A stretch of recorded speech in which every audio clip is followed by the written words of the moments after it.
Պարոն Ավինյան, անցյալ տարի նույն այս շրջանում ձեզ փոխանցել էինք մասնագետների մտահոգություններն այն մասին, որ եթե Երևանում կառուցվող նորակառույցները բոլորը սկսեն շահագործվել, կոյուղատարերը կարող են պարզապես չդիմանալ եւ դուք ասել էիք, որ ուսումնասիրություններ կանեք։ Ես ուզում եմ ճշտել, արվել են այդ ուսումնասիրությունները եւ ինչ արդյունքներ կան եւ ջրահեռացման համակարգի մասով վատթար ջրահեռացման համակարգը ամեն անգամ ապացուցվում է եւ երբ մի փոքր անձրև է գալիս, հաշվարկ կա, թե ինչ ու որքան ժամանակ կպահանջվի համակարգը գոնե կոլապսից հանելու համար եւ այս մասով արդյոք Veolia-ի հետ պայմանագրի վերանայում չի սպասվում։ Շնորհակալ եմ հարցի համար։ Ուզում եմ արձանագրել, որ Երևանի քաղաքապետարանը 2022 թվականից սկսած երևի թե միակ սուբյեկտն է, որ սկսել է անդրադառնալ մեծ ծավալով մեր կոյուղատար եւ անձրևատար հեղեղատար համակարգերի նորոգմանը։ Արձանագրենք, որ այս համակարգերը մեր ենթակայության տակ չեն։ Այս համակարգերը պետական գույք են, մի մասը հանձնված է ջրային կոմիտեին, մի մասը հանձնված է Veolia ջրին։ Եթե այդպես շատ իրավական տեսանկյունից նայենք, Երևանի քաղաքապետարանը այդտեղ իրավական առումով շատ մեծ անելիք չունի։ Սակայն 2022 թվականից մենք մեծ ծավալով իրականացրել ենք այդ համակարգերի արդիականացում, մոտավորապես տարեկան 15 կիլոմետր։ Այս տարի արդեն կառավարության գործընկերների հետ քննարկումների արդյունքում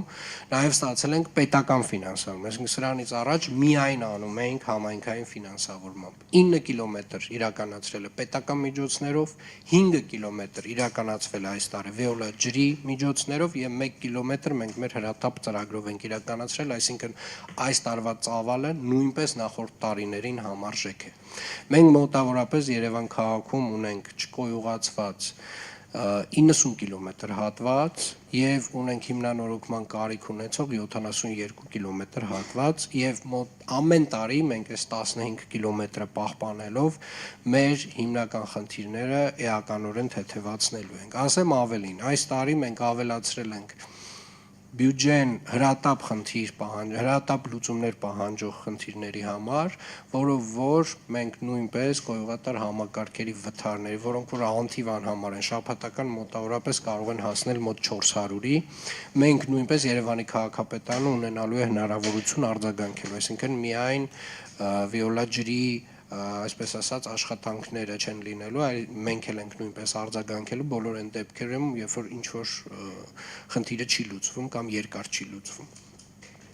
Բայց ես ուզում եմ խոսել նաև կենսապահովման ոլորտի մասին, որպես ընդհանուր, որովհետև վերջին 3 տարիների ընթացքում Երևան քաղաքում կենսապահովման ոլորտում արվել է այնքան աշխատանք, ինչքան երևի վերջին 20 տարիների ընթացքում գումարային միասին իրար հետ չի արվել, եւ մասնավորապես ձեր մատնանշած մասնագետների բարձրաձայնած խնդիրը, այսինքն նորակառույցների թաղամասերում, արդյոք մենք կարող ենք վստահ լինել, որ կենսապահովման ոլորտի հետ կապված, այսինքն ջրի, լույսի, գազի հետ կապված խնդիր չենք ունենա։ 3 տարի առաջ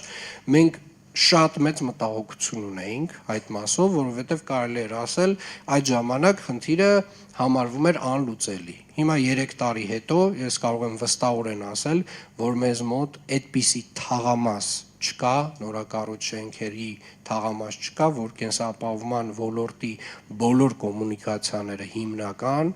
գազատարները, ջրատարները, հոսանքը, չգիտեմ, ինտերնետը հասցված չլինեն։ Եվ իրականում դա